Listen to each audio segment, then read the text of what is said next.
এরা কিভাবে দুর্নীতি লুটপাটের সাথে জড়িত ছিল।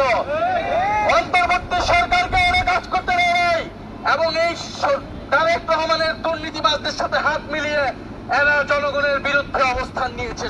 জামাত ইসলামের নেতাকর্মীরা, এনসিপির নেতাকর্মীরা, অন্য অন্য পার্টির নেতাকর্মীরা ঘর ছেড়ে, ঘরের সুন্দর বিছানা ছেড়ে মাঠে এই রৌদ্রের ভিতরে যে দাঁড়িয়ে বক্তব্য দিছে বা লেকচার দিচ্ছে, নিজের স্বার্থে দিচ্ছে না, আপনার আমার এবং দেশের স্বার্থে দিছে, দেশের ভালোর জন্য দিছে, আপনার আমার ভালোর জন্য দিছে। এই লোকগুলোর সাথে থাকা আমাদেরকে এখন ফরজ বেরিয়ে গেছে, আমাদের জন্য ফরজ হয়ে গেছে, আমাদের দায়িত্বের ভিতর পরে এই লোকগুলোর সাথে আমাদের থাকা।